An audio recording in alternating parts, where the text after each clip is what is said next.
It's kind of a deal, I think, that's reasonable, which is when your kids grow up and they get to be 16 or wherever it's legal, where you live, they get the car, but they kind of have to demonstrate that they know how to drive before you let them roll around. Now, women were given the vote, various points in the 19th and 20th century. I think it was Wisconsin that gave women the vote because it was really a kind of sausage fest out there. They couldn't get women out there, so they offered women the vote in order to lure women out, so thirsty men and all. And you get the vote, which is driving the ship of state, so to speak.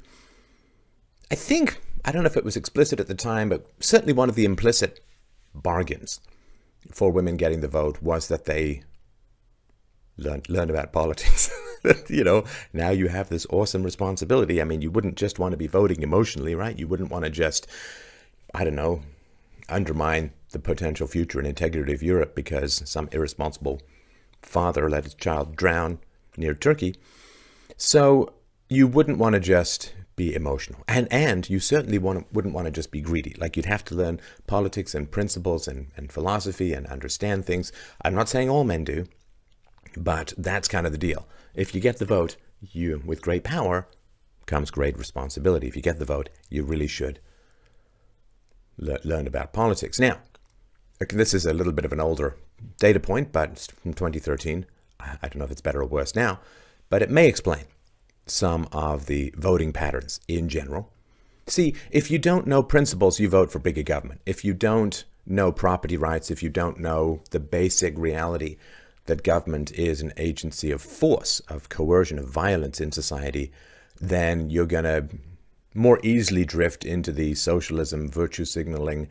Well, why wouldn't you want poor people to have free stuff? Why wouldn't you want sick people to have free health care? Why wouldn't you want uneducated people to get free quality education? What kind of monster? All right, you know what it is, right?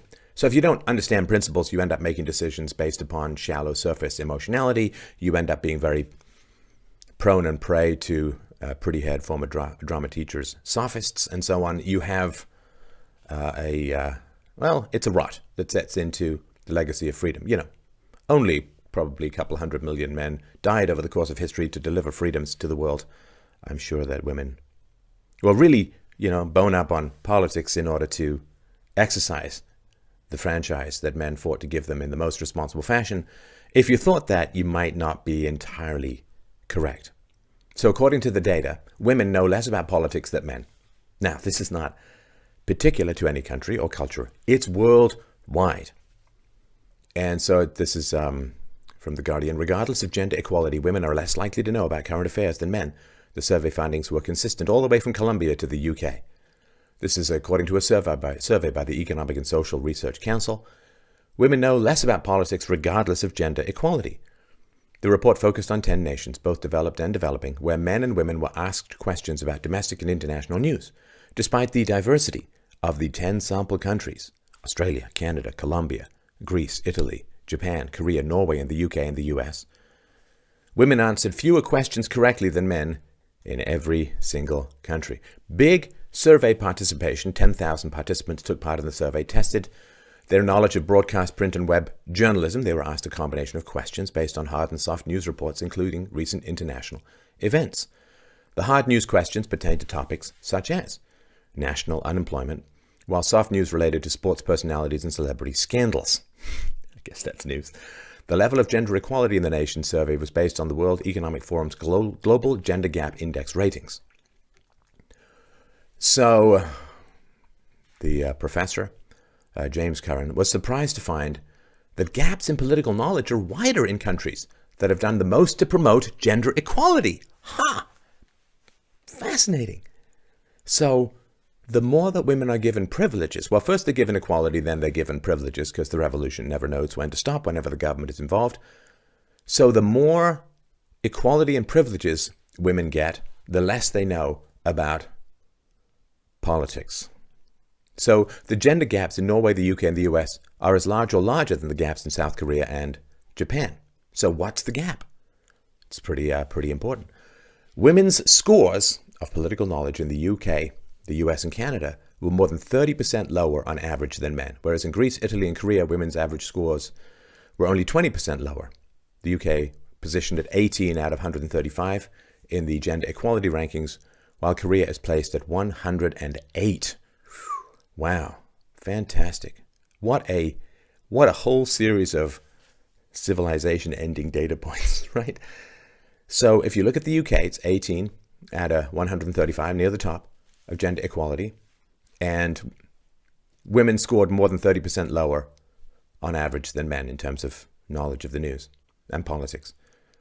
And Korea is 108th in gender equality, way down, but women knew more about politics relative to men than they did in the US, UK, and Canada.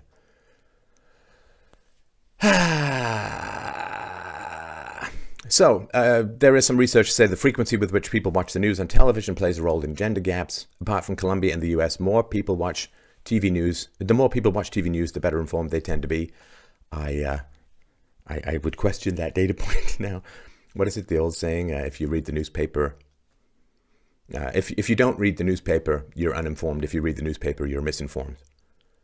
Watching, reading, and listening to the news tend to be more male activities, particularly in Canada, Norway, UK, and the US. Age is also a factor in women's interest in political affairs. The study found that women acquire political knowledge much later in their lives than men, regardless of a country's gender equality status. It seems so. It seems, this is a professor, a co-researcher on the report, it seems that gaps in exposure to media are related to the gaps of knowledge between men and women. The gender bias of hard news content in all countries plays an important role in gender gaps and underlines a serious lack of visibility of women in TV and newspaper coverage. Yes, that's right. That's right. Journalist Cathy Luman recently raised this issue in her blog, where she wrote that all broadcast newspaper editors in the UK are male, while female journalists have to fight to get their voices heard in the newsroom. Okay, tiny rant time. What is this obsession with, I need my voice to be heard? I want to have a voice. They've taken my voice. I don't have a voice. I need a voice. I don't care about your voice. You shouldn't care about mine. I don't care. How about instead of wanting your voice to be heard, just being right about things? You know, it's amazing how many people will listen to you. I mean, this channel is proof of that. It's amazing how many people will listen to you if you're right about a whole bunch of stuff. So instead of saying, well, I need my voice to be heard, it's like, why don't you just be right and people will gravitate towards your, quote, voice because it's right. But saying, I need my voice to be heard just seems to be a synonym for respect my opinions even if they're wrong. Respect my arguments even if there's no data or rationality. And when you say, well, you're wrong, well, you're denying my voice. It's like, well, no, you're denying your voice by not putting the work in to make your arguments empirical and rational. Now, of course, when it comes, again, this is back to the IQ bell curve. So women are slightly lower on average with regards to IQ, but this is particularly true at the higher edges of IQ. So like in the very top reaches of IQ, there are like 10 men for every woman there, like even higher. And at the very highest level, there's pretty much no women at all. So to become a broadsheet newspaper editor requires extraordinarily high IQ.